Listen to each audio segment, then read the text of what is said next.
Thank you so much for joining this series. This series is going to be my Fertility Diaries, basically, and I wanted to introduce myself to you. Some of you might have seen that I've been starting to post some vlogs, but I haven't really done a proper intro into who I am and what I'm about. So this series is going to focus on my fertility journey, which is a fairly new journey for me. I know, lots of people that start to talk about their fertility journey have maybe been on it for years and years. However, it's a journey that I found really difficult, hard to process, hard to accept, and by talking about it, I genuinely feel like it takes a weight off of my shoulders, and I want to connect with other people out there that are maybe going through something similar. A little bit about who I am. I'm Lisa, I'm 27, I'm married to my husband James. We got married in December 2023, and we always knew that, in the typical fashion and order that we wanted to do things, we wanted to save, buy a house, get married, and then start a family. So a little bit of background, I guess, to how we're in the current situation that we're now in and what the rest of this series is going to talk about. I was on the pill for about 10 years, and that was for a number of things. When I was younger, I suffered really badly with my periods, and for anyone else that's been there, go to the doctors, and one of the things that they quite often prescribe when you're, around 15, 16 is the pill, and they say, go on the pill, this will help. And looking back, and the more I think about it now as an adult, that's maybe not the best thing to do at that age, but given the time, that's what happened. So I started the pill, and lo and behold, my periods did get easier. They got lighter, the pain went away. So I thought, great, I'll stay on this. You get a boyfriend, a long-term relationship, and you stay on it. Because that's what they tell you. You need to be on the pill or using contraception so that you don't have a baby. Fast forward to my now relationship with James. We've been together for 10 years. I knew that once we got married, we probably would want to think about a family fairly quickly. We now own our second house, and that was always something we'd discussed and something that was on the cards. So I came off of the pill about 8 months before our wedding because I'd heard so many horror stories of people that have been on the pill for a long time and their bodies take 6 months to a year to recover, recuperate, and get back into a normal routine. And given I'd been on the pill for such a long time, I wasn't really sure what normal would look like for me. So I thought, well, stop taking it 8 months before. We can continue with other forms of contraception, should we want to, and that will get my body back into a normal routine, hopefully around the time of our wedding, if not afterwards. In typical fashion, my body decided to go back to normal pretty much instantly, like bounce back. So I was having regular periods, month on month they were coming. It was amazing, and I could sort of tell by clockwork and from my apps when it was due. So it gets around to our wedding, and I look at my health app of my period predictions, and my period was due to start the day of our wedding. For anybody else that's got married, you probably know that your wedding day is quite stressful. You only get it once. The lead up to it is so exciting.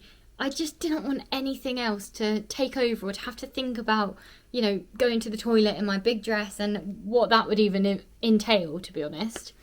So I chatted to a few friends, and they said to me, go to the doctors, have a chat with them. Because when I've been on holidays, I've, been given this medication, and it stops my period for X amount of time, a week, 2 weeks, however long you're on holiday.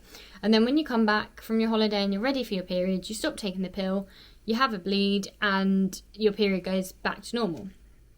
So I went to my doctors, and they prescribed me something called provera, which I said, great, I'm getting married, I'm going straight on honeymoon, so I'm going to be away for a total of 3 weeks, which ideally I don't really want a period then if I don't have to. And they said, that's fine, just take the provera, and when you're back, stop taking it, and withdrawal bleed will come and you'll be on your merry way. Got back from honeymoon, stopped taking the medication, and a month passed, no period. Second month passed, still no period. So at this point I was getting quite worried. I phoned the doctors, and they said, there's not really much we can do for you. Your body should get back to normal. We can't give you anything that's going to change your hormones, so just see how you go. 6 months later, still no period, and I decided to take action and do something about it. So I went to a private fertility clinic just to have some baseline assessments, and I thought, well, that will give me a more in-depth understanding on what my body's doing. They'll do some blood tests, they'll look at my ovaries by doing scans, all of these things that they said we can do in this baseline assessment. And I thought, great, even if that just gives me an overview and they tell me everything's fine, just wait it out, let your body go back to normal, and then I can carry on. That's what I thought was going to happen anyway. They were going to tell me everything was fine and just to wait it out.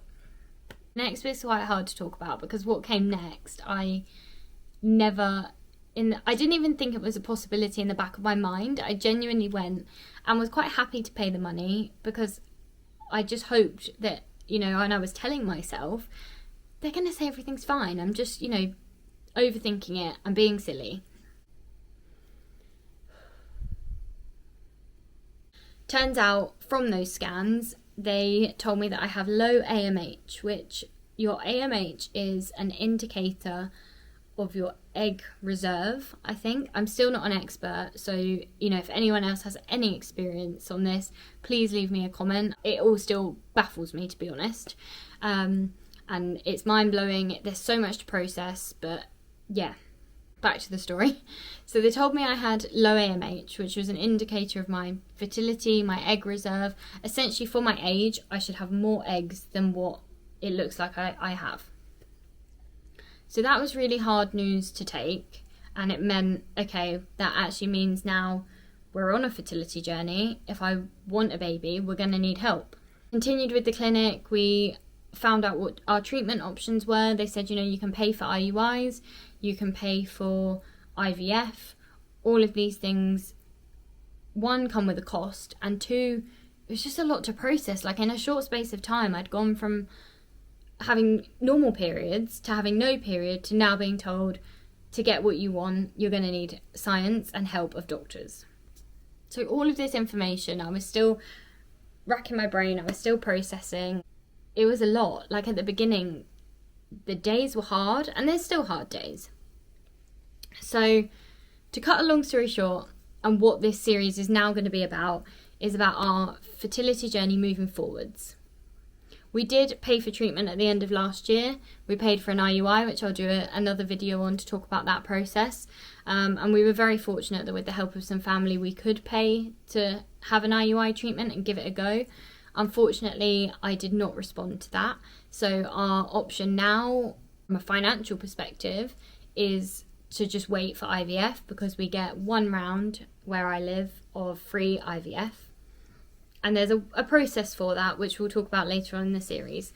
But I wanted to give you an introduction onto what this is going to be about, my story, who I am, where I'm at in the journey, so that you can hopefully come along with me. And, if you have been on that journey, please leave a comment, inform me, inform everybody else that hopefully sees this one day, as to the highs, the lows, need to knows about the journey, things to expect. And let's just build a bit of a community of people that can talk about this, because one thing I have noticed since being on a fertility journey is people talk so much about pregnancy, baby loss awareness. I don't hear that many people talking openly about fertility. It seems like it's something that people are embarrassed to talk about if they need help, or maybe are scared and worried about how they're going to be judged or what people are going to say. I want to create a really safe space here to talk about it, to connect with people that are maybe on a similar journey to you, and to share my story, because it really does help me to get a load off and to talk about it and get it off my chest. I'm not the sort of person that can bottle things up. I need to talk about it, and why not do that and share with other people who maybe feel alone right now. So I'm going to do my absolute best to upload a new video every week to talk about my fertility journey or my experiences on my fertility journey, and just to answer any questions that you might have. So again, if you're just starting this journey, if you're on this journey and you still have questions, I'm not an expert, like I say, but as I go through this process, I can ask the experts questions, I can talk about my opinions and my experiences and my feelings, and we can just start to build a network of people that are going through the same thing and that need help and support, and to feel like they're not alone. The coming weeks, we should have our first consult for our NHS IVF process. I've got a phone call booked on the 14th of March. But I'm going to do my absolute best, like I say, to upload something for you every week to talk about all things fertility. So please like, subscribe, comment, say hello, and join me again next week, where I don't actually know what we'll be talking about next week, but I'll probably start with the IUI process and what that entailed for us, because that's something I've been through, I've done it already, and I can talk about. And as we go through these things, I'll keep you up to date on where we're at, what's happening, and what's next. Thank you so much for watching. Please like, comment, subscribe, stick around for the next episode, and I'll see you soon.